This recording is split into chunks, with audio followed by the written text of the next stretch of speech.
Welcome back to The Toast, and happy Monday. That if there ever were a Monday, today would be the one. If there ever were a Monday. It's so funny how last week we were going on and on about how the days didn't feel like the days and how silly are we because the rest of the year is just, we could write it off. No, we got hit over the head with a Monday. Jackie, I don't even know how we can continue on, like seriously even begin the show without acknowledging where the hell you are. ¿Dónde está Jax? ¿Dónde está La Folle? La Folle es en Studio Nueva. Studio Nueva, this is If you're watching on YouTube, you're probably like, what holiday extravaganza is Jackie filming from? What a bright time, it's the right time to rock the stage at Gizno, which is, by the way... Yeah, she really wanted to promote Gizno, so she rented this studio. This is for Gizno. No, I have so much to update you guys on. I have a new studio. No, I'm kidding. I moved. We've been talking about a rebrand. This is it. No, I am in Dallas, and we had to do toastiness today, and so I booked a studio here in Dallas, and so far it's been so pargy, and I didn't expect such festivity, but I'm loving it because I am so the elk of a spirited woman. No, and the thing is, and this is not going to be a relatable sentiment to our listeners, so you guys, I apologize, but when you are like as homegrown as we are, everything we do, our studio, we built ourselves, our tech, we run ourselves, to just walk into a studio and have everything done for you, like, okay, am I Mariah Carey? Claudia, I was just about to say it's Mariah Carey. No, and you have nothing to worry about. Like, I sit here in my studio while we record, and every probably 10 minutes, you probably see my eyes. I just check to make sure we're still recording, that the camera hasn't died. Like, I'm always checking my things. You have a staff. Okay, staff. Yeah, no. So I'm just kind of like talent today. Walked in the studio, went to work. My brother-in-law drove me to work this morning. I've got my thermos full of coffee, State Fair branded. So suburbs. I can't. But the thing is, I already live in the suburbs. I'm so Texan. You are. And this it's been Texas. Great. And this is like a really great way for us to travel and work and it's so true, by the way. See the great studios of America. If, you know, barring there's no like tech issues afterwards and I'm able to get the episode up, like you are free to move to Dallas. I'm loving this studio that you're at. This curtain is gorgeous. And we'll just have to get you like some wallpaper and you're good. Yeah. Also, I just feel like every studio brings its own energy. And not only does this studio give me a je ne sais quoi, I had the worst night's sleep of my entire life last night. Jax, what happened? I couldn't fall asleep, stay asleep. The boys were like up, rotating alarms. I think my Aura Ring in total said I got like 4 hours of sleep. They're concerned over at Aura. They're like, girl, stop what you're doing. Plus, they're also, meeting about it. The craziest thing happened to me this weekend. Did I even tell you this? Well, no, you didn't, because you've literally been ignoring me for weeks. I haven't spoken to you seriously since the toast on Thursday. I have not spoken to you. I mean, we did finally FaceTime last night so you could see the boys, but we for 10 seconds. We didn't even have swirly chat, so we haven't swirly chatted since the toast on Tuesday. I seriously know nothing about you. I don't know know where you are. And you don't even know what I've been through this weekend. No, we have so much to catch up on, like on a swirly level, before we even get into the Fast Five. But what happened to me, I don't know if you heard through the grapevine, but like I was struck down on Saturday. I had the worst stomach bug. 24 hours, could not get both out ends? of bed. What'd you said? Both ends? More or less. I know you don't like to talk about Not it. neuro style, just so strange. I can't even pinpoint what it was. Though. It was like nausea and bellyache in the morning, and then I took a Zofran, so that sort of subsided, but then I just had like body aches and chills and I went to sleep at 8 o'clock, and I woke up around 8 o'clock. Not the greatest sleep, and I felt so much better. The next day was really just 24 hours. It was the craziest thing. But notavirus is going around. I can't say I've had norovirus, and it wasn't that. It was just something. It's disgusting what they're trying to do to you. Maybe it's because you abandoned your family and God wanted to punish you. Maybe, or maybe you wanted to punish me, so you sent me poison. A bottle, Noto in a bottle. Tell the Lannisters it was me, is what you said. That's terrible. I'm really sorry. Like, nothing ruins a holiday weekend more than both ends. Yeah, it wasn't like that, but I guess for drama's sake, yeah. It was both ends. Crazy day. Oh, she's crazy. So, yeah, it's not been a restful weekend last night. Barely slept. And all is to say that will contribute to the energy today, whatever that energy may be. So you're kind of like letting everyone know like you're on your period, kind of. Like if you have a bit of an attitude today, that's why. Everyone knows why I used to share my periods. Oh, I wanted to talk about periods. That's not what I was trying to say. I just think today's going to be different from all other episodes. Oh, wow. Okay. Right? Different. I mean, look around. It's already different. It's already different. She has a curtain. Feast your eyes. And if you're Jackie, listening as a podcast, we'll post do the curtains match the drapes? We'll post stuff to the Instagram so you don't miss this marvelous moment. So you can see the curtain, yeah. Mm-hmm. Wait, I had something to say. Oh, I was thinking yesterday about something I've always thought about, like being pregnant is like, like a nice, fun bonus of being pregnant in addition to, the joy of life is like you don't get your period for like a year, right? Right. And so it occurred to me, like, over the weekend, it's been a couple of months since I got my period. And let me tell you, I don't care. Like, I would take my period over some of the side effects I'm experiencing. Like, it's literally not a perk. No, like pregnancy symptoms are extreme period symptoms. They're not even remotely on the same level. Which you'll make up for all the bleeding that you missed postpartum. In the hospital. You got a lot of bleeding to catch up on. I'm here just to constantly remind everyone about the perks and the downfalls. And there are definitely more like negatives than there are perks. I discovered a few perks this weekend. Like Romeo shit his crate. Yes. And I walked in to wake him up and the room smelled. And I'm like, did somebody die? It was so smelly. And then I opened the crate and I was like, ah! And I literally like went running out of the room gagging, and it was such an ordeal to clean it up. And I didn't have to do any of it. Like Ben did it all. So there are, small silver linings to this journey. Now let me ask you. In what world would Romeo have shot his crate, pregnant or not pregnant, and you would be cleaning it up instead of Ben?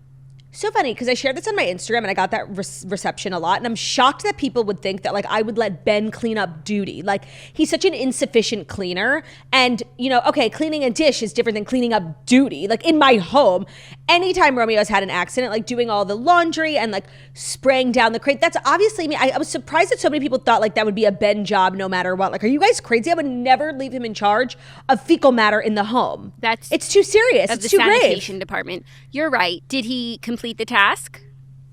He did, and I, with a watchful eye behind him, I was with really his supervisor.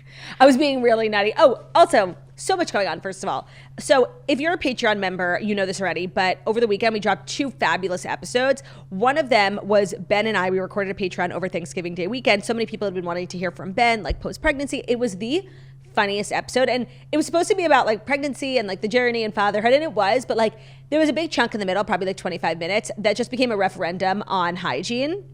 And we had this big conversation about teeth brushing. Okay. I don't know if you know this, like I have a husband, and I'm glad that I shared it because it turns out a lot of people do. I have a husband who like I fight with to brush his teeth. Like it's like I have to beg and plead, like get on my knees, okay? And then we had a bunch of like dental professionals in the comments sounding off. And I just wanted to ask, if you had to choose one time of day to brush your teeth, like that would be like the most impactful, when do you think it would be? The morning. So it actually turns out that what they say in the dental field is like you brush your teeth in the morning for the world, but you brush your teeth at night for your dentist. Like for the actual health of your teeth, it's much more important to brush at night. And that's what I'm always fighting Ben. Apparently, like it's a thing that men do. Like they don't brush their teeth at night. And oh my God, it was so funny. Do you ever have to like push him to brush his teeth in the morning? No, and so this is Ben's like philosophy. He brushes his teeth in the shower. He leaves his toothbrush and his toothpaste in the shower, and he always showers in the morning. So sometimes he showers before bed and then he'll brush his teeth. But like to him, like taking the toothbrush out of the shower and bringing it to the sink is, such a journey that he just couldn't possibly bear the brunt of it. So sometimes he ends up not brushing his teeth. And I seriously have gotten to the habit of being like, I'm going to brush my teeth. Should we do it together? Like making it a fun activity. Like maybe you could get him a toothbrush shaped like an airplane. I've actually gotten then another toothbrush for him that we leave at the sink. So you have your sink toothbrush. A toothbrush shaped like a fork. Jackie, I left him a toothbrush at the sink, and then so he has one in the shower, he doesn't have to move it, and then one in the sink. Cut to a few weeks later, he was like, went to go brush his teeth, and he's using my toothbrush. And I said, what are you doing? He said, this is my toothbrush. I said, no, it's fucking not. So we can't handle having 2 toothbrushes at the sink. I just want you to know, like, if someone's listening to this episode, maybe their first time or they stumbled here by accident and they don't know that Ben is your husband, like, they would assume he's your child. Having to convince him to brush his teeth. You bought him a special toothbrush for outside of the shower. Well, sometimes it does feel like I am his mother. Like this morning, I had to call him into the kitchen and being like, listen, you're not in trouble. But I love to hand wash dishes. I actually feel like it's like sometimes the dishwasher just gives me like yucky vibes. So certain things, if there's not raw meat, like we used a knife to cut a vegetable, it could be hand washed. Well, knives should be hand washed anyway. Yes, of course, I do know that, but I was just using it as an example. So we have this drying rack, and when I come in the morning, like there's a couple of dishes on the drying rack that are dry, and almost every single one of them still has food on it.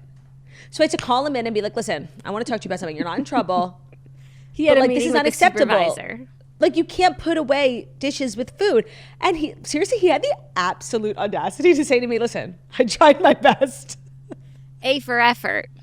I'm like, that's unacceptable. This isn't like a test on math. You didn't try your best. You just didn't try.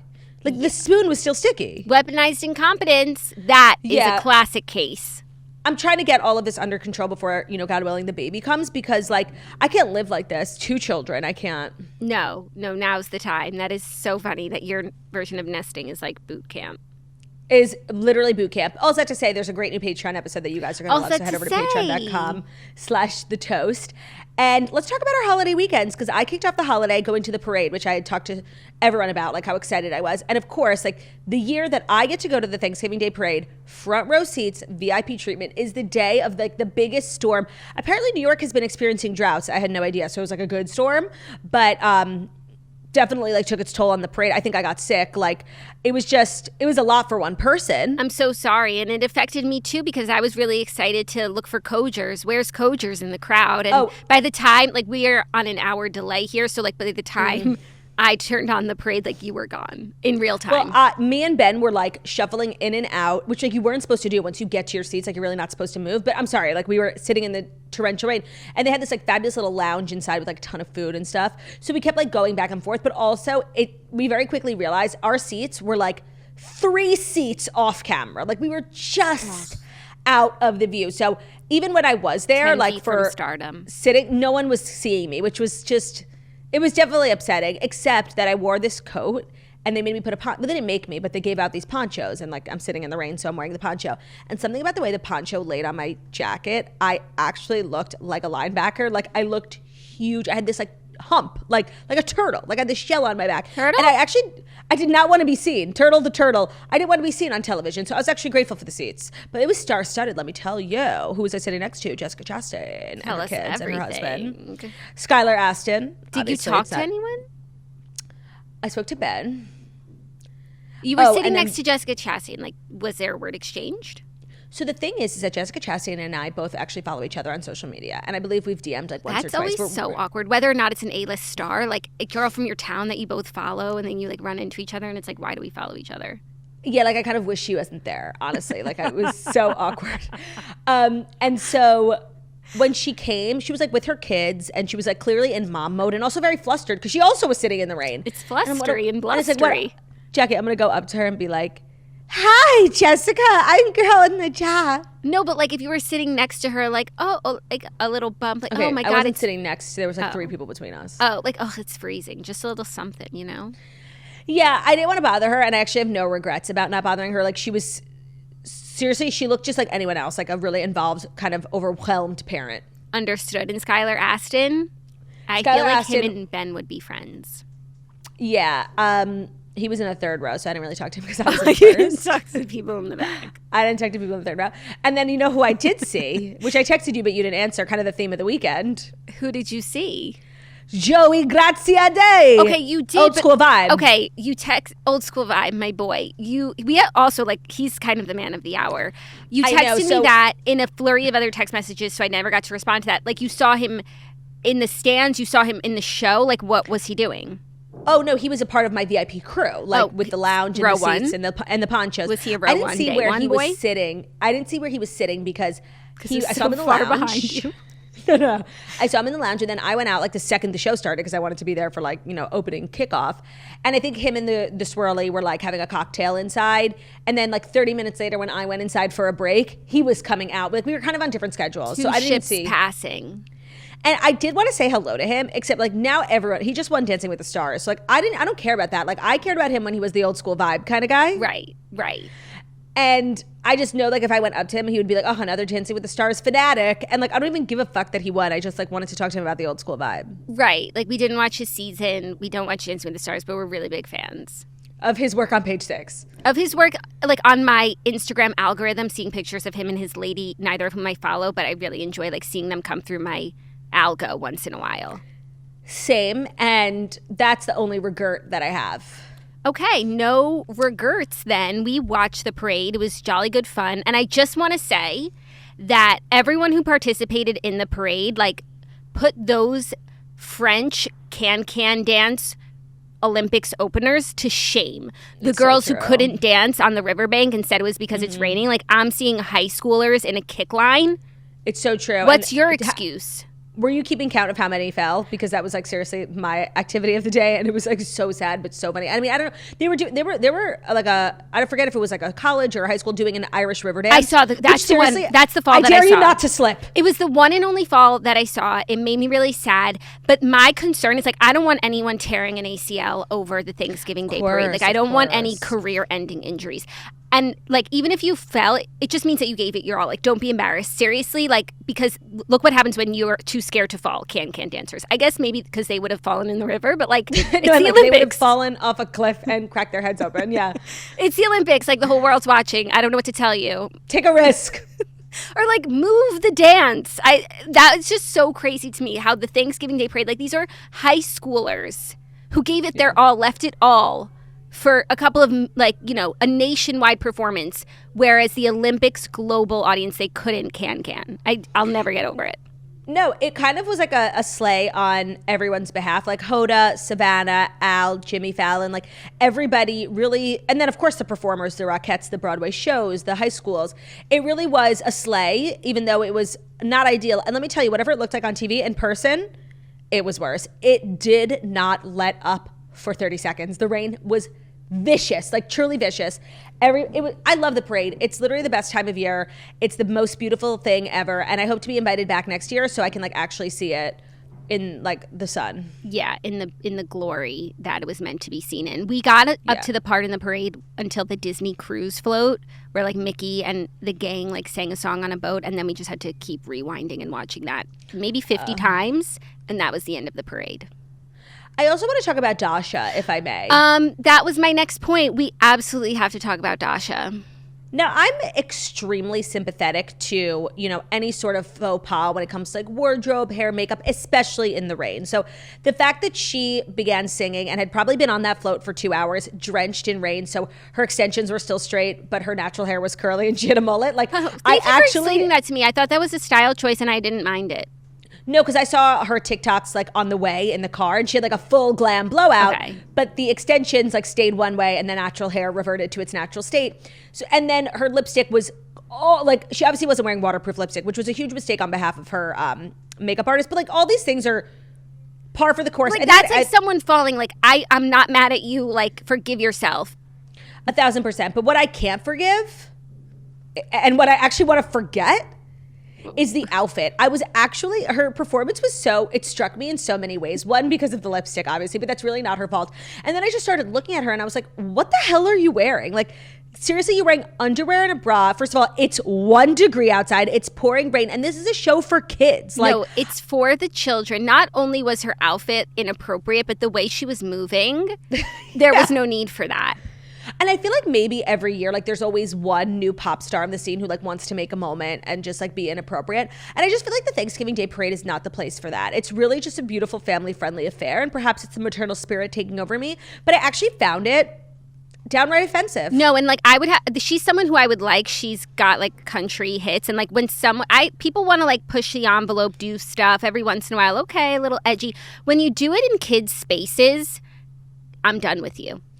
There's a time and a place for pushing the envelope. And it's not in kids' Thanksgiving spaces. Day parade. It's not in kids' spaces. So she kind of definitely was a moment for me. Yeah, that was a shock, I think, for everyone. But it did also sort of unite the nation. It did sort of unite the nation. And hopefully she just takes, this is a learning process. So hopefully that's just something she learns. Yeah, I could eventually forgive it. Maybe she didn't. Maybe she never saw the Thanksgiving Day parade and thought it was for... Maybe she's not American. Thought it was for 21 plus. Literally. It's kind of like when someone botches the national anthem. Like, it's so disrespectful, but it's also really funny. Yeah, but with the botching of the national anthem, like, I don't think that people set out to, like, be disrespectful. You think she set out? You think she had bad intentions? If you know where you're going and like you put on that outfit, like you. No, but like she's also not blind. it was the. No, and Jackie, like imagine like at dress rehearsals and stuff, like you're standing next to Mickey Mouse and that's the outfit you're wearing. Like it's not nice. No, you need to have that rule. Like if your skirt doesn't hit the bottom of your middle finger when you put your arms down, it's too short for the Thanksgiving Day parade. Other than that, all I did all weekend was like eat everything in sight, and I watched so much television. Ben made me watch D1, 2, and 3, The Mighty Ducks. Have you ever seen them? I thought you were going to say Descendants 1, 2, and 3. Oh, I wish, Jackie, seriously. And I think Ben had this experience too, which sucks because he loved these movies growing up. And then you watch them as an adult and you're like, oh, Emilio Estevez is a freak. Like the movies are horrible. And Emilio Estevez like leaving after the second movie when the franchise was so popular, like it's big time losery of him. I can't believe you watched that. No one could ever make me watch something like that. During both. Jackie, well, I was in one of those moods where I was like nauseous and everything was making me nauseous. Everything Ben was suggesting to watch. So then he just put on Disney Plus, and for some reason Disney Plus like settles my stomach. Like I find it unoffensive. Mm-hmm. So I'm like, put on whatever you want. And I was like going to sleep within the hour. He's like, we have to watch Mighty Ducks. I'm like, okay, you know what? I read Keenan's book actually. We don't have to watch Mighty Ducks. I had heard a lot about it, you know, growing up, and I feel like you had to be there. You know, it's one of those things. Horrible. And seriously, maybe I'm just like an adult now. There were so many inconsistencies in the movie. I'm like, how could you have watched this? It makes no fucking sense. Yeah. The movies are horrible. No, and even the premise, like now I'll watch an old movie and I'll recognize it was probably, you had to be there and it was better then. But it's like a fun swirl, like First Wives Club. Like that's just like a fun swirly concept. A bunch of young kid hockey players. Jackie, can I tell you what happens in the movie? Like you're going to crack up. It's so stupid. Ready? Sure. So Emilio Estevez is this big time lawyer, and he gets pulled over for a DUI, and like part of his community service is like coaching this Pee Wee team. And this Pee Wee team, he gets like the bad district, like they stink, and all the other teams have like a lot of money and they're really good, and they're in Minnesota where like hockey is life. So in the first movie, you know, he turns it around, gives them love and attention, and they're really good, and I think they win like the Pee Wee championship, okay? It's classic Globo Gym versus Average Joe's.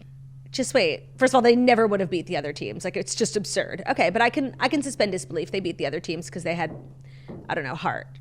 In the second movie, after such a banger first season, who takes notice of Emilio Estevez and his team? Oh, just the Junior Olympics. Okay? And they hire Emilio Estevez and the Ducks to join. You won one Pee Wee season and you stink. And all the kids are like homeless street rats. Like I don't understand like where they come from. They keep picking kids up off the street. Now you're going to the Olympics. Oh, and by the way, spoiler alert, they win. Like it's just it's so stupid. Damn. It's a perfect movie for a kid because you really need to like know nothing to believe it. Yeah, it's for the Elk of Dreamers. It's for the Elk of Dreamers. Then I also watched The Empress, which Yay! I feel like you were talking about. I'm always talking about The Empress. It's a fictional drama. No, it's actually based on a true story. It's like The Crown, right? It's like The Crown, but it's Austria-Hungary queen. The Austrian Empire. Yeah, the Austrian Empire. Sisi of Austria, who is married to King Franz. Emperor Franz, and she was married to the worst emperor of all time. I don't know what the perception of Sisi and her mans was prior to this. Are they known? Are they like the greats? Like, what do people think of them? Because I think she's fucking annoying, and he was seriously one of the worst emperors. And I don't know, like, spoiler alert, I know the Austrian emperor is. I know the Austrian Empire no longer exists. I don't know how they got there, but I imagine Sisi and her dumbass husband were a part of it because like they are ruined, like some of the worst leaders on the planet. Well, after I watched season 1 of that series, as I anxiously awaited season 2 that I think just dropped and I haven't watched yet, I read 2 books on Sisi, written by my swirly Allison Pataki. I think she wrote Marjorie Post. Marjorie. Yeah. So I got the gist on Sisi, and like basically when her and her husband got married, they like, it was a love match. They thought they were in love, but like she and everyone around them said it, and they didn't care because they thought love would conquer all, and love does not conquer all in a situation like this. She was not cut out for the life of the Empress, of, you know, just the daily, everything that it entails. So they grew apart. He like cheated on her a million times, gave her like STDs. Oh my God. Yeah, she Didn't cover has that like in the show. she had a lot of affairs. She wound up spending a lot of time in Britain. She was just like very tortured, but she spent a lot of time in like self-care and beauty. So she was like always known as like the most beautiful woman in all of like Europe. I think Yeah. literally into her 60s, like just a gargy-pargy girly who liked horses. That must have been exciting to have booked that role. You know, they're Yeah. looking for the most beautiful woman in all of Europe. And Mom, I got the role. Like that is exciting. I keep thinking about that. Yeah, did you watch season 2? Yeah, I'm all caught up. Oh, so okay, I wonder where in the history books season 2 ends, because there's so much within that story that's so crazy about like the sons and whatever. But just to bring it back to something else that you learned that I know is one of your new favorite facts about how did World War One begin? Archduke Franz Ferdinand. Who's that? Wait. He is like the grand nephew of Franz that you're watching. Like he was in line.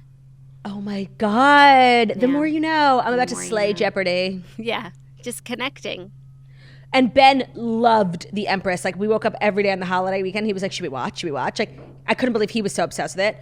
I highly recommend, like, just a good swirly drama while also you learn something. Like, I met Napoleon. I said, oh, I know you. Like, it's really legit. Yeah. Also, it's dubbed, so it's actually even more impressive that you liked it, because it's like, you know, that's always a little bit tough. I'm glad you brought that up, because me and Ben were discussing that as well. I said it's a real testament to how good this show is, because if it were any other show, the second I realized it's not in English and I have to watch like a mismatched lips speaking it, I would have turned it off. Right. And it didn't even bother me. Like, I didn't even notice it. Yeah. Oh my God, I'm so glad you liked it. I'm so excited to watch season 2. And if you like was so The good. Crown and historical nonfiction dramas, even though they changed some stuff, I think, The Empress, finally, Netflix. season 2 is here. And I'm all caught up on Yellowstone. I'm sure you're not, because you're not home. I'm not. But did you watch the episode before last? No, I'm now 2 behind after last night. Oh, something really crazy happened. Me and Ben were shocked. Shit. I won't spoil it. Watch it, download it for the plane. I will. I'll catch up. I'm very excited. So it was just kind of like a rotting weekend for me. I like lost brain cells and gained pounds, you know?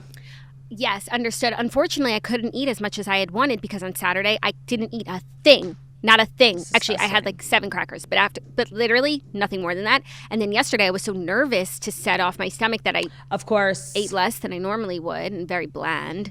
So I didn't get to brat just diet. like, you know, try all the pies in my county. Oh, that is sad. Because I Right? feel like Dallas County pies Right? are different. Like, I don't know. I feel robbed. That sucks. And I'm sure your weekend was like total opposite. I saw you were like out and about with the boys, like doing all types of holiday things. Yeah, arboretum, walk-in shopping, as much as we could fit in. So it's been nice. And also, like, now all the lights are out. It's just so festive and so wonderful. Yeah. And you almost don't mind that it gets dark so early, because you get to see everyone's lights on their homes, and it's really nice. Now, let me ask you a question. I'm sure a lot of people wonder this. Like, do you think you could see yourself living there? Well, let's see how today's episode uploads. LOL. No, I don't know why. It just feels like so much further from like you. Do you know what I mean? I From also home? think because like Texas really has its own culture, like that's so different than like Florida, New York. Even though like you're like in a Texas Jewish community, it feels so culturally different. Literally, it could be another country. Texas, like they have their own set of rules, their own set of everything. No, but I don't know. For some reason, even though I'm sure distance-wise and like the plane ride isn't even that different, like moving to Florida feels like moving closer from home than moving to Texas. Florida is like an annex of New York. Yeah, are there rumors that yeah, they are. And the people who live in both places, like they just come and go and they're interchangeable. Yeah, right. Are there rumors that I'm moving? No, I don't think so. But I think like it's something people wonder. Like And I that's guess- where Zach's from. You have so much family there. Like Also, whenever people travel, I think Ben especially is on Zillow. They're like, could I live here? oh yeah, Ben loves Zillow. I don't think I really think like that. Could I live Oh, I'm here? always like everywhere I go, like picturing like what my life would look like in that place. Yeah. No, it's fab here. The second we wrapped Wednesday's episode last week, our last episode of the week, huge news about Vanderpump Rules came out. Then our faves got engaged over the weekend. Like, I kind of love taking 5 days off because it makes the day we come back so exciting. Yeah, I mean, between you and I, like on a personal level, missing my girl, catching Of up course, with you, and then the stories are storying. And when you don't pick up the phone when I call you, then it makes it so much more exciting to talk to you on the toast. Like, I actually look forward to coming into work because I'm like, oh, I get to see my long-lost sister. And I called you back 3 separate times yesterday, like hours apart, and you didn't pick up. So let's just add that to the record. That was my fault. I was taking my daily 2-hour nap, so, like, please respect. That was the first one. Pregnant woman. The second time I was watching Yellowstone, my stupid fucking phone was on Do Not Disturb from the nap. Right. Like, I forgot to turn it off after the nap. And then the third that one was my fault. The third one, I was watching the new episode of Yellowstone. You called me at like 8:15. It started at 8. I can't apologize for that. Okay. But what I can apologize for is, like, I picked up my phone at 8:24 and I saw that you called me at 8:20. So I was 4 minutes late. Like, pick up when I call you back. I was on the other line. I figured you might be. And I knew that when I was done with that call, I would call you back, and I was just going to make you, like, wait for it. Yeah, and you made me wait like 15 minutes. I was chatting. So that's why I don't want you moving to Dallas, because I seriously can't get in contact with you. And we're in different time zones. Like, yes, although I kind of like the different time zones because I'm laying in bed. It's like 8:30. I'm like, shit. Normally I'd be like, oh, I missed the boys. They're asleep. But it's really 7:30 and they were up. So I actually don't mind the time difference. Okay, it works for us. Yeah. Intercontinental. Yeah. Okay, let's get into the stories because we must do that. And I feel adequately caught up with my sister, as always. If I remember anything that I want to share with you or the class, it's our show. We make the rules. Just chime in. This is our show. We make the rules. That's beautiful. Thank you. How was Parsley's weekend? She spent it in Nashville with her family and Travis's family. The Kelces, all of them came. I actually have that as a story, so I don't know why I just asked that. Okay, I thought I had like new information for you. No, I saw that they were all together for Thanksgiving, but I was going to get further details from you. But we'll get into all of that in the Fast 5 stories that you need to know. And the Fast 5 stories that you need to know are brought to you by Skims. We, of course, love the holidays. Shopping for everyone on your list is fun, but let's be real, overwhelming and horrible. And when we saw that Skims launched their holiday shop, we really started to get into the holiday spirit. It's the best destination for all of your gifts. There's even a few pieces that I've been eyeing for myself, which if I'm going to place an order, I might as well just like throw in a thing for myself. Everyone in the family is getting Skims for the holidays. What's so great is they have such great men's items too. Ben loves some of their men's items. And when it comes to like things that we love, you guys know we love the Fits Everybody collection. The bras, the underwear, the scoop bralette is really my favorite bralette ever. And the Skims holiday shop has them packaged in really cute little boxes. So it makes it really easy for stocking stuffers. The festive prints really will get you into the holiday spirit. And then they're super easy. Like you purchase them, they come in really cute packaging. You throw them in the stocking. You don't need to wrap it. Like it's really all the work is done for you.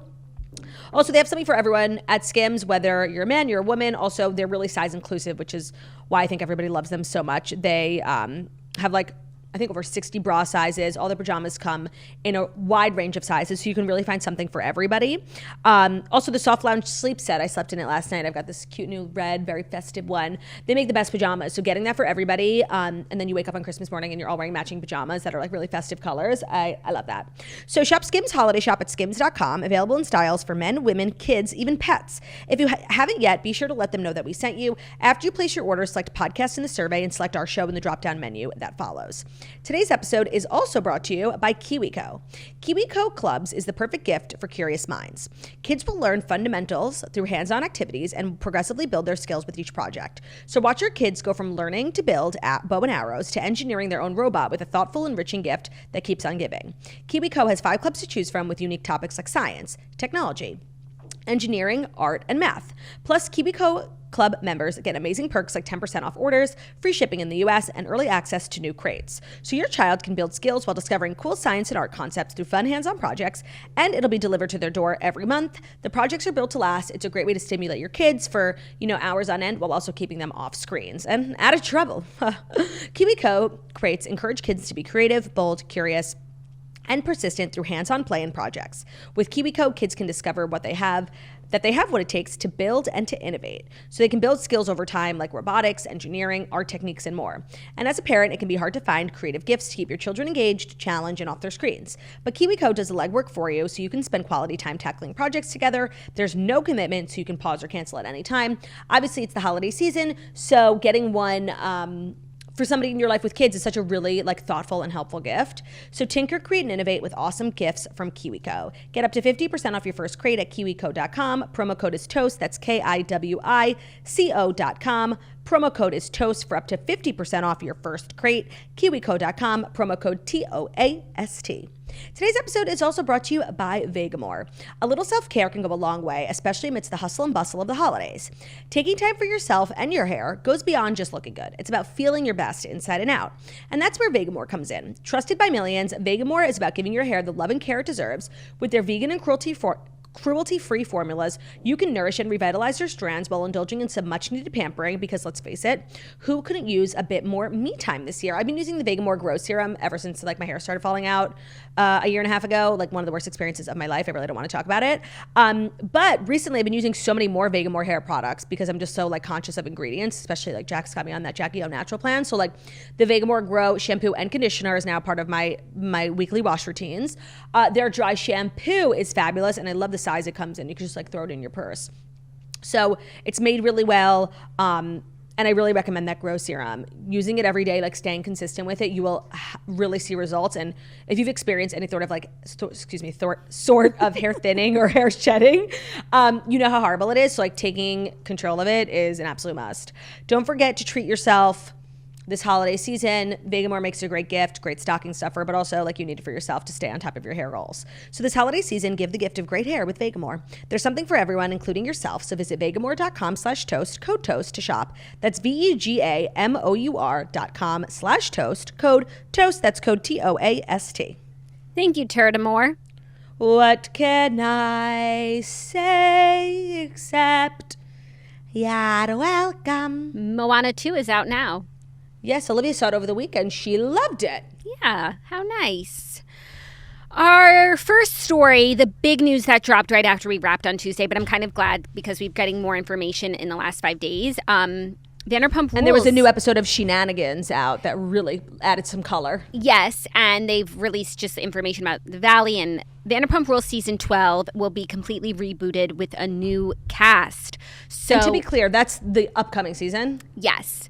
So they don't even get goodbye or nothing. It's you're fired. It's over. Yeah, we thought that they had and it's so crazy because it's just so classic us. We were talking about this on Tuesday, so I actually don't even feel like we missed out that much because we had this conversation about where do they go from here, and I was telling you how they're at a standstill because of salaries. Except the only thing that I got wrong was that Dumois had said that this season is being filmed and it's good, right, but where do we go from here? But there is no this season. So here's the information that we have. On November 26th, Bravo announced that the hit series was renewed, but the twist in the martini glass is that Vanderpump Rules will feature a brand new cast going forward. Lisa Vanderpump said in a press release, "In the restaurant business, one shift always gives way to another. Cheers to the next generation of Vanderpump Rules." So the original cast learned of the major series shakeup 24 hours before the news was made public. Pretty much everyone is off the show except for Lisa Vanderpump. And now it is being reported that The Valley Season 2 will feature Sheena, Tom Schwartz, and Lala following the reboot news. So that's where we're at the moment. So I understand completely, and I don't disagree with why they did this. It's not sustainable. However, having said that, they did attempt a small-ish sort of reboot, and I think those were some of the worst years on Vanderpump Rules. Dreadful storylines, dreadful people. Max, Brett, Danica, Charlie, that was horrible. So I don't have a lot of faith that this new reboot show they're going to put together is going to be good. Having said that, I actually think that a lot of the cast graduating, the whole tie to Sir makes no sense anymore. These people are parents. Yeah. So having Lala, Sheena, I find Tom Schwartz really an interesting choice. Having them graduate to the Valley, especially when the Valley was so successful, I think is natural. I think this is the end of the OG show because no one is going to watch this. Yeah. So while I do think what we said last week about the salary cap issue being a major issue, the sources are saying that there had been a long pause in production and nothing had really changed among the cast since the season 11 reunion. The network felt there was no path forward with the group in that capacity. I do think if they turn what I had heard what was that Ariana was in negotiations, and she doesn't give a fuck. She has so many opportunities. So not only did she want, I think $1 million, something something huge. She also wanted stipulations in her contract that she didn't have to film any scenes with Sandoval, no scenes with Lala, like things that really make the show, we're going to pay you $1 million and you're not even going to participate. Like it's really not. It's not workable. I think that if they didn't have rules like that and they put them all, on a cast trip together and turn the cameras on, I think they could have had entertainment value. But it's, as they say, nothing lasts forever. I thought Sheena had a really good outlook on it, but also knowing that she's going to be on the Valley. It's easy for her to like say goodbye to this. Like her next job is waiting. This wasn't going to go on forever, and things change, people graduate. So I think this makes a lot of sense. I'm actually glad they're just ripping the Band-Aid off and not letting the whole show go. Like, even though they technically did this with Roni, I don't feel like it's the same. I feel like this is a better use of this idea. Well, Roni, is the natural comparison. Roni felt really premature. Like, I don't think there was really a lot of demand. It didn't feel like they were at this standstill. There was like an issue that the women were drinking too much and like going on in circles, and then the next morning they had no idea what they were talking about, so it felt like a little bit of a waste of time. But there were fixes to it, and the women really wanted it. Now it's like everybody shows up to Vanderpump Rules and they don't even want to be there. Like, there's a lack of interest, and I think that's where the two situations are really different. But Bravo just doesn't have a great track record thus far of rebooting shows. The good news is, though, I feel like there's really a lot of potential. There are I guess they're going to cast from whoever is already working at SUR, but I feel like, people in LA, they want this so badly. They're going to do what it takes to make great television, and maybe we'll get a real, like, junior version of Vanderpump Rules, the one that we all loved. Now, as someone who is in my Valley era and who really enjoyed Valley Season 1, I've heard Valley Season 2 is insane. Did you hear this? Really? Oh, my God. Where are you hearing this? I don't know where I saw this. I literally have no idea. Probably just like something in my Explore page, that it's the craziest season of reality TV ever. Oh my God. You should watch Season 1, The Valley. I should. And now that Lala is going to be there, like, of course I'll still be watching, even though I already was going to. And I just want to say I'm holding space, a lot of fucking space, for Lala and Tom Schwartz, because what reason by the way, is there for him to be on The Valley? She was on Watch What Happens Live last week, and Andy was asking her about relationships with different castmates, like Ariana. She hasn't spoken to her. Katie, she hasn't spoken to her. Schwartz. She said, I love Schwartzy. Yeah. I think that we feel it. I think we're not, like everyone, we're not feeling nothing. Like there's something there. If there ever was a reason for them to not, especially from Lala's POV, it was her relationship with Katie, even when it was strained. But when she was on Watch What Happens Live, she said she hasn't spoken to Katie. Like there is no friendship there. Now they don't even work together on the show. Like, what the hell does Lala owe Katie? I think it's definitely a possibility. And it could be one of those things that like gives the Valley, like it's sort of Scandival moment. Like it would be huge. But it also could have been the thing that saved Vanderpump Rules.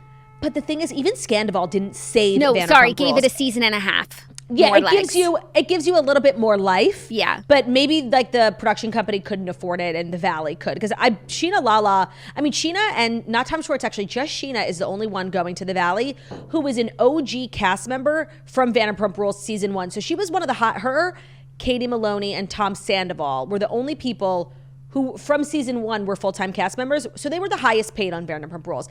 I guarantee you Sheena took a significant pay cut to be on the Valley, but that sustains her podcast, that sustains her Instagram, all the 100%, things that make her money. Her YouTube, it's good business, and now she'd rather be on TV than not be on TV. Everybody's talking about the Valley. They're going to be talking about the Valley. It's only in its infancy, so it's all up for them, and I'm really happy. And I feel like the people who didn't make it to the Valley, most of them seem uninterested in reality TV anyway, like Ariana and Katie. Except, and I think it's no. I think the only person who wasn't invited to the Valley, and I understand why, but I do think it's a miss to not have James Kennedy on TV at all. And he needs to get married. I bet you now he gets engaged and they have a baby just so he can get on the Valley. Like, I like how having a baby or like trying to conceive is like literally the one rule to getting on the Valley, which is why I don't understand how Tom Schwartz is. But that's so Tom Schwartz. That has been Tom Schwartz's. Tom Schwartz is just one of those people, and I think that's why so many of the cast members had fights with him, like bored under a lucky star. He never worked at SUR. He never worked for Lisa Vanderpump. He ends up getting his own bar. He is a huge castmate on this show. He never worked at the restaurant and served all those years in the back alley smoking cigarettes like everybody else. He never put in his time, but he gets these things because he's like a likable guy. It's actually so unfair. Yeah. That is, I forgot about James Kennedy. Where does James fall into all of this? Because he's also like kind of, I consider him more of like the new like he could be on generation. The reboot. Yeah, but he could. But I think they just want to start fresh. They don't want someone who's like, this is my restaurant. They need all new, and I get that. And maybe he'll come to the Valley one day. But he does live there. Like, they have the house. He lives at the airport. They have the house. I don't know if that's in the Valley. Well, the burbs. Yeah. No, he's on his way. So I'm very excited for Valley Season 2. And you know what? In hindsight, what we got at the season finale of Vanderpump Rules last season, like, that was a series finale. And now we know why there was that weird montage. Well, I don't think they meant it that way, but I think they left space for, like, how do we come back from here? We might not. So we're just going to show you, like, really where we're at and what we're thinking. And in doing that, they put a period on it. You know that it's our time. These are the best days of our lives. Just raise your glasses high. This one's for you tonight. It feels right. I'm ready. I like does. Change. Yeah. It had to happen. Yeah. Are you ready for our next story? Some more marvelous changes in the air amongst love. Hailee Steinfeld and Josh Allen got engaged in a rose-filled proposal. They shared on Instagram this week that they will be getting married after getting engaged last week. They shared a photo of them on the water. Rose, honestly, I'm seeing a chuppah and a lot of candles. A chuppah. I'm seeing, honestly, that this was a wedding. There was a collab post, and the caption was Infinity 11/22/24 Infinity. Written by Josh Allen, by the way. He's the lead on the collab. Oh. Yeah. Actually, I feel like it depends on who you follow, because mine came up Hailee Steinfeld as the lead. Yes, because you follow her, but this is the People magazine embedded. Okay. It's Josh. I opened my phone and saw this and, like, actually made a sound. Like, I was like, ah! Like, I knew these people. Did we not talk about this 1 week ago, that they need to get engaged, and, like, the comparisons between them and Taylor and Travis? Not then Taylor and Travis both liking this photo, like, giving them ideas and shit. Yeah. I think it's all good for Pars and Trav. Mm-hmm. But not to take away from Hailee's moment, because, like, I'm really happy for her. She's really defied all the odds, all the Bills fans not liking her. I feel like she honestly, like, kind of put her career on hold for this man, and it's working out. Also, I don't know if you saw, like, Josh Allen's ex making, like, a little bit of drama. Oh, classic. Somebody like, had left a comment on her post being like, you need to find, like, another NFL boyfriend now that yours is taken, something, like, obnoxious. And she responded, well, actually, my current boyfriend is the owner of the team, so no more CTE morons, something like that. Oh my God. Wait, and then she deleted the post, deleted the comments, and wrote on her Instagram, sorry guys, my Instagram's been getting hacked all weekend, like, trying to figure it out, stay tuned. Okay, like, seriously, lying about your Instagram being hacked, or any social media, is the biggest loser thing you could do on the planet. For sure, it does, especially because you just have a big pair of brass balls to say that, so keep them. Do you remember when Casey Musgraves liked a tweet that was, like, derogatory about Taylor Swift and then said her Twitter was hacked? No. I do. It was years ago, before Casey was Casey. Like, it was niche to me. Yeah, but you because could tell, I knew Casey, but people didn't know tell Casey. Casey, like, has Taylor Swift, like, feelings. Chip on her shoulder. Yeah, you know, she has that lyric. Never part of no big machine. Don't sound like fun. Good old boys to me. club. Yeah. No, if you've been present for the lore, like, you could find things with Taylor and Kelce. But excuse me, what's her name? Casey. Yeah, lying about your social media is getting hacked. Like, when you said something that you didn't like, it's a move. I respect it, but it's a really bad move. I actually don't respect it. And is she, like, just to go back to the original point, like, is she dating the owner? I don't know who she was referring to. She says her current boyfriend owns a team, and so she doesn't have to deal with any CTE idiots. Owns a team or the team? Oh, no, I thought like he owned the Bills. I'm like, damn. And I actually watched the Bills game last night. Did you see the Bills played the 49ers, and it was like 15 inches of snow. Like, it was insane. People couldn't get to their seats, okay? And the Bills won. And before the game started, I had a thought. And then the more I was watching, and this is going to offend some Bills fans. And, like, seriously, I don't give a fuck. So, like, eat my ass, because I actually like the Bills. But the Bills, like, have been consistently good for a couple of years. They don't win the Super Bowl, but, like, they're always good, especially with Josh Allen. Like, they're good. And they always have like a good record, right? Because you play half your games at home and like you're training in the snow.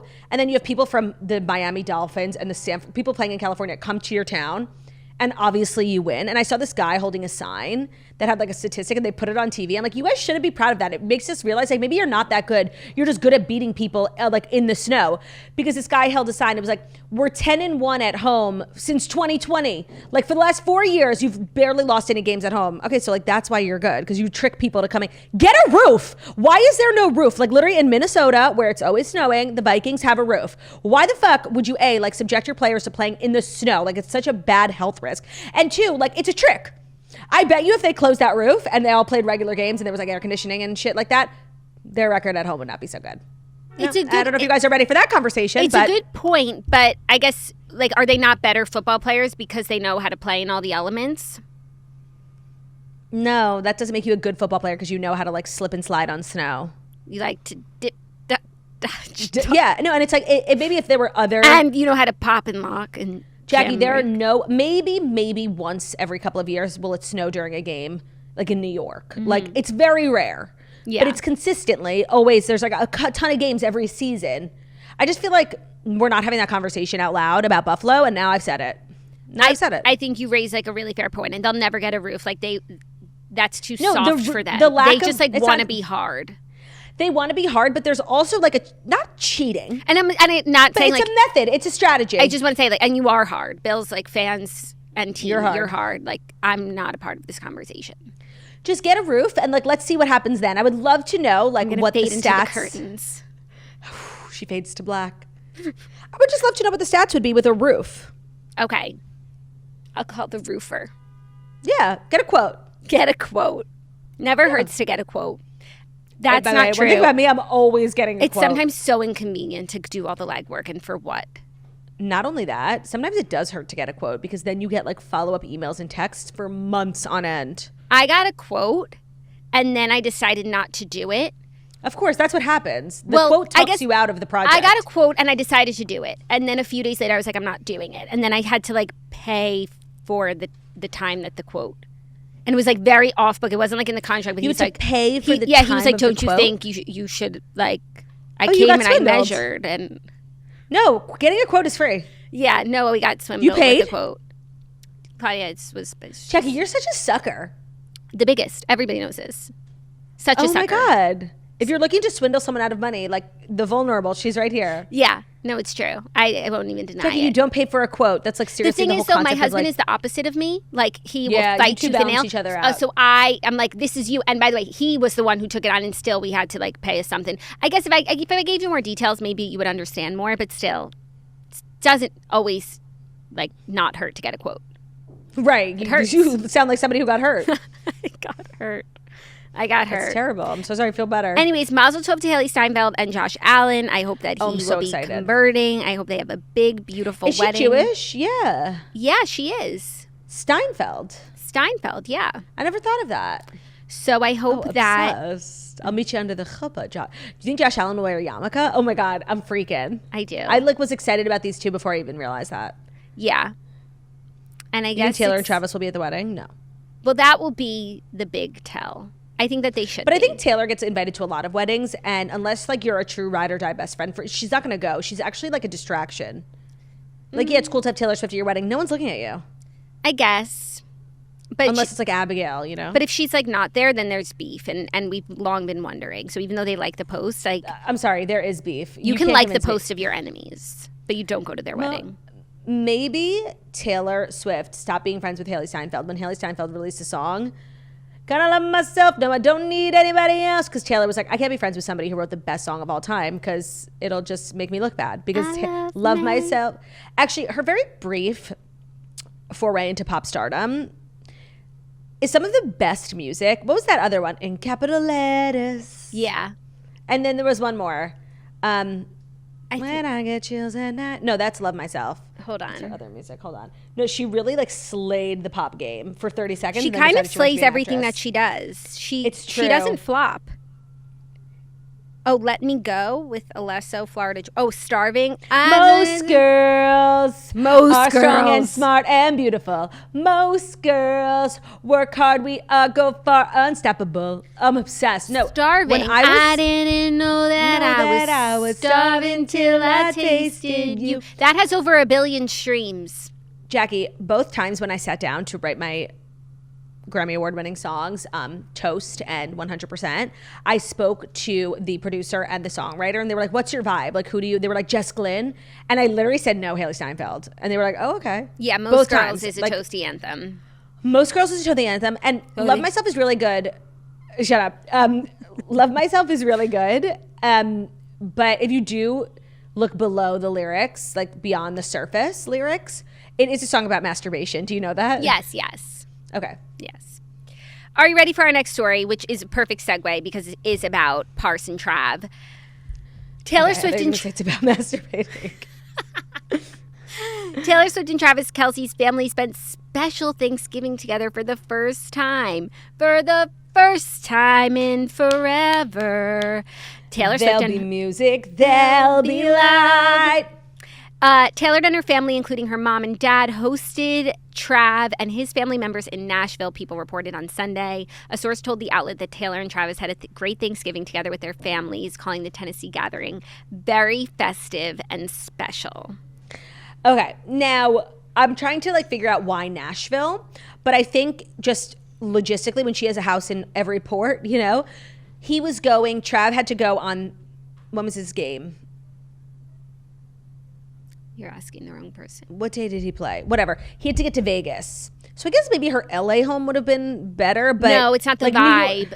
New York makes no sense. It's just too far from Vegas. So Nashville's kind of halfway. Yeah, there. And you have to think about vibes. You want to set the right tone. Right. This is a big weekend, and you don't want, no offense, the LA attitude. No, but in terms of her options, she has an LA, Nashville, New York, and Rhode Island in America, right? Those 4? That we know of. So it was really only going to be LA or Nashville, and I guess, you have to consider the vibes. No, Thanksgiving in LA. No, it's like a Hallmark movie that's filmed in July. No thanks. And then I think you also have to think about hospitality. Everyone's staying at your house. Which house has more bedrooms? Now, I don't know the layout of both houses. I would have thought her LA one was bigger. But in terms of bedrooms, you have to think about the Kelce parents and the Swift parents are both divorced. So it's 4 bedrooms. What about Jason, Kylie, and the girls? Were they there? They were. So it's Jason and Kylie, a 5th bedroom. And also Nashville's easier for those Kelces to get to. Yep. They're not going to LA. The girls, 6. Taylor and Travis, that's 7. Is the brother there with his fiance, Austin, for sure? Mm-hmm. Unless he was with his fiance's family, but that's 8. Let's say conservatively, that's before any friends, assistants, 8 bedrooms. Mm-hmm. So she's got to think, which of my houses has 8 guest bedrooms? I'm sure most of them. But. So definitely Nashville does, because otherwise they would have done Holiday House. Yeah, which is such a vibe. And I guess when you have a private jet, it doesn't really matter, but it's a little inconvenient. And it's a little chilly up. Nashville is probably perfect weather. It was probably idyllic. I'm sure that every side dish, every turkey, I'm sure it was literally a Hallmark Thanksgiving. If you looked up a textbook picture of a Thanksgiving dinner, you would have seen this. Now, this is really behavior of 2 people who are betrothed. Yeah, you get engaged and then you do this. And then the baby comes in January. I think that it's just really serious type of behavior. And of course, you can do this with your boyfriend. You actually don't do this with your boyfriend. I just want to say. I know, especially your boyfriend. Okay, let's say you're just people who've decided not to get married. So he's your boyfriend of 15 years. Your life partner. But your boyfriend of a year and a half, a year and give or take a few months. No, it's really serious. It's serious behavior. Yeah, they started in July. So a year and 4 months? Half. It's serious. Yeah. It's serious. I think they actually have to be engaged otherwise. If I have a friend who was doing this with her boyfriend, I'd say that's too much. I'd say it's time for him to pop the question. Right. Unless he popped the question at Thanksgiving. Right. Which people do that. Is there a better place? That's and honestly, when you're someone who has it all, what's he going to do? The top of the Eiffel Tower? Yawn. It's so true. The more intimate, the better. In my home, in my backyard. And maybe he prayed that Chris Lane song where he talks about doing that. Remember when Chris Lane wrote that song for Lauren Lane, about how he was proposing to her and then played it in real time? Of course, I remember. I think that's what Travis did. I remember everything. What kind of music do you think that Taylor and Travis listen to together? Because I think individually, like, they probably have really different tastes in music. Lurd listens to everything. So I think does. she's fine to listen to whatever he wants to listen to. And I think he likes they probably listen to like Post Malone is what they can agree on. He's for everyone. Yeah. She's also very country, and I know he likes Morgan Wallen, so like he likes country too. I can't see her liking Morgan Wallen. Yeah. But I could also he also likes like hip hop. That's why I'm like, maybe Post Malone, because he kind of does everything. And he does country. Yeah, that's actually a really good call. She loves him. Mm-hmm. And that's their, like, their safe artist. Yeah, that's cute. Maybe he came to perform at Thanksgiving. Maybe he'll sing her down the aisle. She'll totally sing herself. No, I'm kidding. Oh, my God. Anyways, this is a really major update in the love story. It's also crazy that we know. No, it is crazy that we know. I hope we get some pics. It would just simply plots. I just want to see like the tablescape even. I think if we ever get pics, like it would be of the tablescape, and it would be in 3 years. And we'll be like, oh, that was the Thanksgiving we talked about in 2024. I actually think the vibes cultivated, like we're very folklore and Evermore. Yeah, Taylor is like, and I mean this in a positive way, like really corny, and she loves like a baked treat, and she definitely gets into the theme and the spirit. Like, I love that about her. So she definitely like lays the table very Hallmark, and maybe they got together and watched the Hallmark movie about them that Donna's in. She 100% did, and they laid the table with the fancy shit. Lay the table with the fancy shit. Are you ready for our next story, our fourth story? If it's our fourth story that's brought to you by Saks.com, perchance. It is perchancey. Today's episode of The Toast is brought to you by Saks.com, the premier digital platform for luxury fashion. With the holidays right around the corner, Saks.com is making it easy to find the perfect gifts for even the pickiest on our lists, including yourself, with an expertly curated assortment of fashion. So whether you're shopping for that hard-to-please family member, someone that seems to have everything, or even your ultra-stylish bestie, Saks.com has you covered with the most versatile selection of fashion, beauty, home decor, and so much more. So let's be real, gift giving is not everyone's love language. It can be daunting, stressful, overwhelming, especially around the holiday season. But with Saks.com and their holiday gift guide, you'll be able to find the perfect gifts for her, gifts for him, beauty, gifts for kids, anything with ease. We all need a little inspiration when it comes to holiday shopping, and Saks.com provides you with just that. Let's not forget that Saks.com can also help you find your own holiday vibe. You can upgrade your party looks, treat yourself to top designer brands like Alice & Olivia, Frame, Prada, Gucci, and more. After all, holiday shopping is never complete without spoiling yourself first. So if you're looking for gifts that will help you in the holidays, head to Saks.com now for a seamless shopping experience. Whether you're shopping for loved ones or treating yourself to something special, Saks.com will give you endless inspiration that'll enhance your holiday season. Also, it can't be overstated like how shopping in person during this time of year can be really, first of all, scary and just overwhelming and unenjoyable. And so you just like rush by stuff that you think is right and you end up getting the wrong thing. So doing it in such a civilized way on Saks.com. Their website is so organized, so user-friendly. The holiday gift guides are great. Get ready to be the best gift giver ever. Find gifts guaranteed to bring joy to every hard-to-shop-for person this season at Saks.com. Let's make this holiday season memorable for you and your loved ones. Today's episode is also brought to you by Storyworth. If you're spending time with loved ones for the holidays, chances are you're going to hear a lot of stories. The ones you love to hear, the ones you've heard too many times. But if you ever wanted to help your loved ones capture those timeless stories, not just for themselves, but for you, your entire family, and future generations, it can seem daunting to write an entire book of life memories, but Storyworth makes it really fun and really easy. So how it works is that every week, Storyworth will email your loved ones a thought-provoking question that you get to pick. Things like, what's the bravest thing you've ever done? What's the farthest you've ever traveled? How did you get used to going to school every day? Well, Storyworth makes the writing process a breeze. All your loved one needs to do is respond to that email with a story. It can be long, it can be short, it doesn't matter. And then you will be emailed a copy of your loved one's response as they submitted it over the course of a year. After that entire year, Storyworth will then compile your loved one's stories and photos into a beautiful keepsake. It'll be a hardcover book that you'll be able to share and revisit for generations to come. So it's really sweet. Families love Storyworth. That's why it has over 35,000 five-star reviews on Trustpilot with millions of stories preserved since they were founded 10 years ago. I love this concept. I feel like as you get older and like the people in your life whom like maybe at one point it was like, oh, grandma tells the same 6 stories. But like those are stories and she has more. And like the whole concept of spending a year. Story. And spending a year like really writing that down, I think is like probably one of the most valuable things you can do. And then getting like a book, it makes it so nice. So help your family members share and capture their stories this holiday season. Go to storyworth.com/toast today to save $10 on your purchase. That's STORYWORTH.com/toast to save $10 on your first purchase. Storyworth.com/toast. Today's episode is also brought to you by Dreamland Baby. Isn't that right, Jess? Yes, it is. Thanks, Turdyworth. Today's episode is brought to you by Dreamland Baby, one of my favorite baby brands. They have the best products and they're having an amazing Black Friday sale. So listen up. Pay attention, please. Please. Dreamland Baby, they make the super popular Dream Weighted Sleep Sack. They also make sleep swaddles. So they have sleeping solutions for baby from every stage, from newborn to infant, toddler, whether you want arms swaddled in, arms out.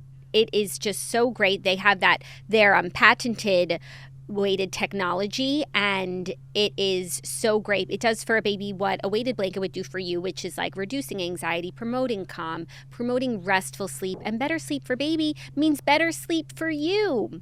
So we love our Dreamland sleep sacks. We're in the sleep sack era right now, but we loved the swaddles when that was the stage that we were in, and they are just so cozy in them, and they're made with such great materials, and you will not regret getting them. So you won't regret taking advantage of this sale. No, you won't. And it's the best kind of sale because it's a BOGO sale. It is a Black Friday sale. If you go to dreamlandbabyco.com and use our code TOAST for the buy one, get one free deal from our favorite baby brand, Dreamland Baby. Our code TOAST will work site-wide on both non-weighted and weighted products, PJs, and more. Oh, the PJs are amazing. Grab a pair of PJs. They're made with great materials. As long as they are of equal or lesser value, feel free to mix and match, but note that this is final sale. Use our code TOAST at checkout. This is a great way to stock up on Dreamland Baby products or to give as gifts. Thank you so much, Jacqueline Follet. Thank you. So our next story, typically facial hair would not make news. However, this is sort of breaking the internet. Yeah. Jacob Elordi debuts a shocking new look, and fans have mixed reviews. So Jacob Elordi attended the red carpet premiere at the Marrakesh International Film Festival in Morocco on Friday for his new film. No one knows what that movie was because no one can stop talking about his beard. No one cares. So everyone is saying, like, this is the first time that a beard has not enhanced a man's look. And considering he is, like, objectively the best-looking man of our generation, all is to say, like, it doesn't look good. The thing is, it looks bad. Like, I don't even think there were mixed reviews because I didn't see anybody saying anything positive. Like, it's a bad beard. Now, I don't know if he's just a person who doesn't favor beards or this is a particularly bad one. It's a little unkempt. It's a little too big.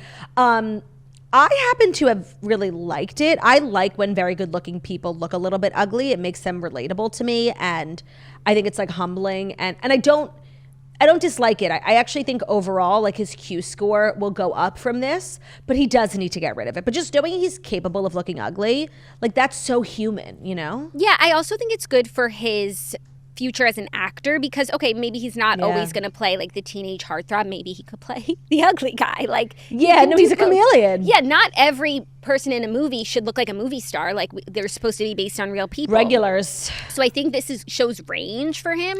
So true. But, like, if I'm his lady love, shave it.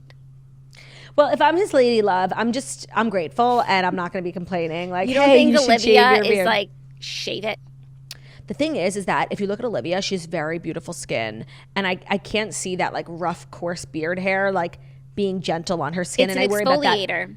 Because her skin is her business, you know? Like, that's how she makes a living. I think it's an exfoliator for her. Maybe that's why her skin is so great.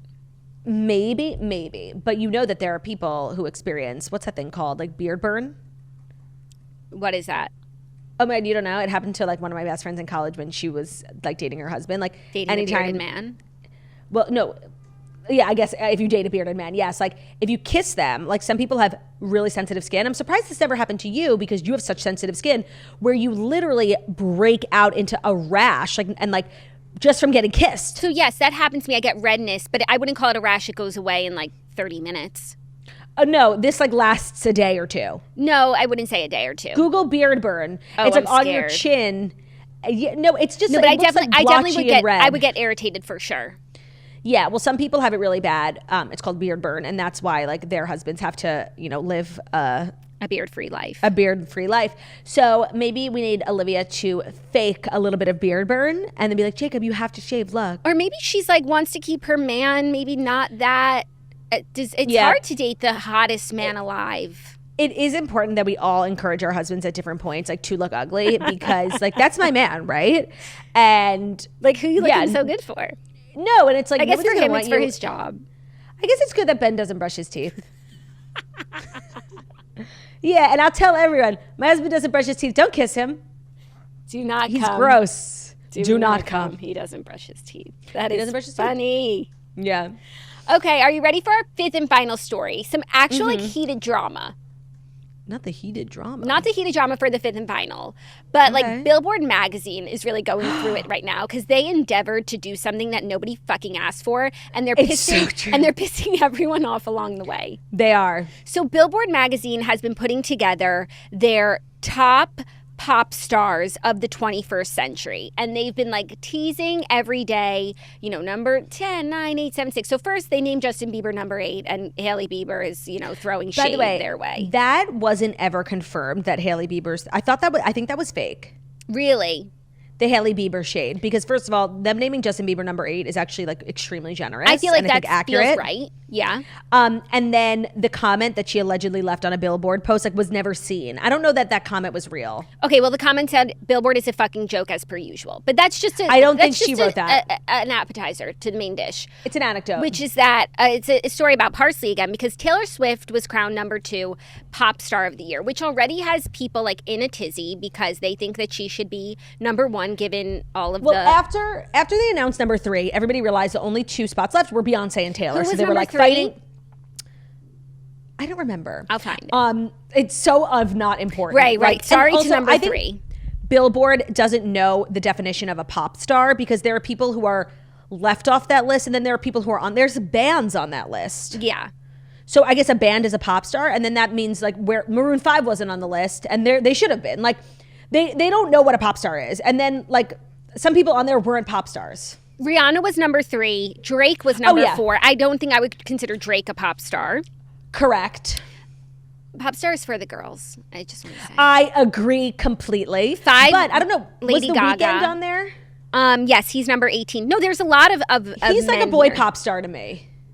Justin Timberlake is also a boy pop star. Yes. Now my issue is that he's number 14, which doesn't feel right. But he could be here. That's fine. And Justin Bieber too is a boy pop star. Yeah. Fine. Yep.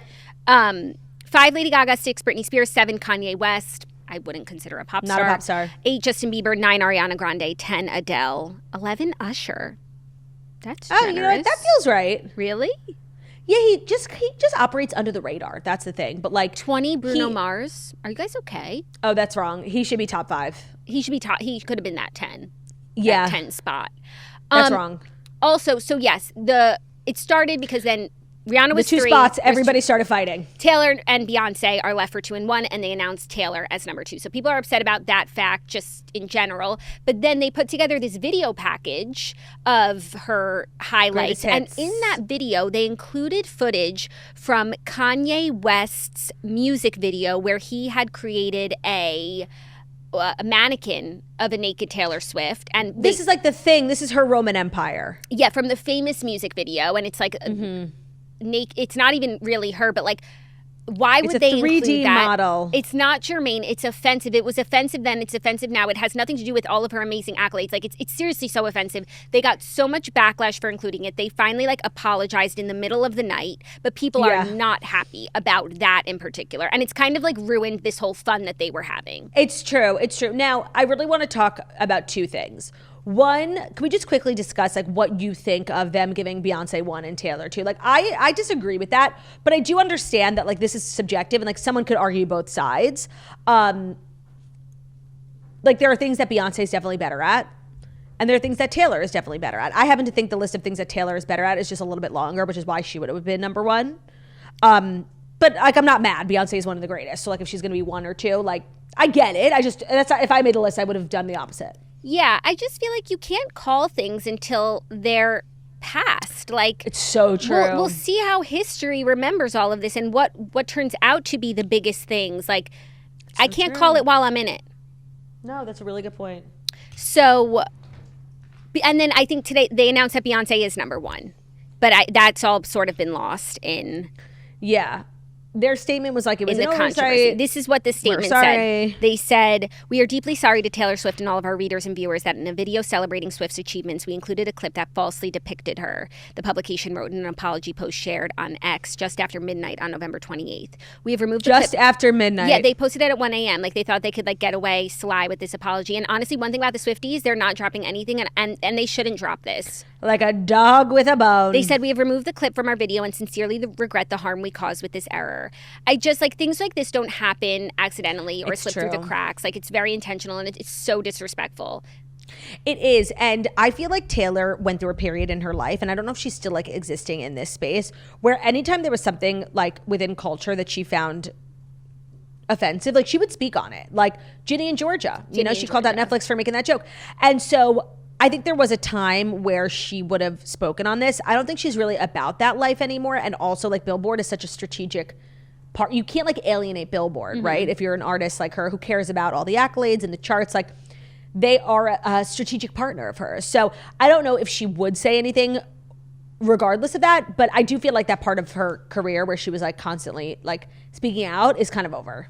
Yeah, I also want to know the criteria for this list because I saw some interesting stats because then the Swifties started arguing why Taylor should have been number one over Beyonce. And the most interesting thing that I read was that Lover was a 5-year-old album, sold more copies this year than Cowboy Carter album. And how do we fact check that? I don't know. Didn't you tell me that? No. How many copies of Lover maybe I made that sold 2024? In the first half of 2024, it sold 208,000 copies. So I guess let's say 410. Okay? Okay, wait. Why did I think that, though? Like, I really thought you told me that. I never told you that. Copies of I'm going to Cowboy find your fucking Carter text. sold 2024. By the way, the album's first week, 407,000. So no, that's not true. Oh my gosh. Okay. Well, then take back what I said. Stricken from the record. No, and by the way, I saw people arguing both sides of why it should be Taylor, why it should be, and there are really compelling arguments. Like, the fact that Taylor is the sole songwriter of most of her music and she plays multiple instruments is like a huge factor that compared to Beyonce is not. Also, if you compare, I think like a big thing is like being a pop star is like the dancing, and that's like Beyonce's like amazing, and Taylor, she's gotten better, but it's not like her thing. Yeah. Also like the number of number one hits according to Billboard, how many times you've been number one on the charts with Taylor was so much more. So there are compelling arguments on both sides, and that's why there's really no wrong answer. It's not wrong to say Beyonce's number one. I just would have made Taylor number one. Yeah, no, it's not wrong to say, and I actually think. You know what? These two fandoms, I don't want any part in this. If it was my list, like it would have been Kelly Clarkson number one, Little Mix number two. Period. And by the way, it's important to note that Kelly Clarkson was noticeably absent from this list in general. This is disgusting. Okay, and that's why this list is disgusting. It's actually so true. So why are us caring? We're giving this list credence that it doesn't like a not because either you're going to piss off the Swifties, piss off the Beehive, or piss off Billboard. Like I'm not part of this. What do the Clarkson fans call themselves? The Clarksons? What do we call ourselves? Yeah. I don't know. I'm the biggest fan of People, but I've never really engaged in like stand-up. What's the name of Kelly Clarkson fans club? Kellyanators? Clarksonators? Team KC. No, thank you. That's bad. No, thank you. That's the name of like her official fan club. That's the Kansas City Chiefs. Yeah, that's not a good one. Sorry. It's okay when you have like raw, she's not on the list. When you have raw talent like that. You don't need frivolous things like that. Yeah. And also we're like grown women, us Kelly fans. It's true. Like your mothers, your lawyers, your business owners, like you're not Arianators. Arianators. Oh my God, my entire timeline on every platform now is behind the scenes wicked content.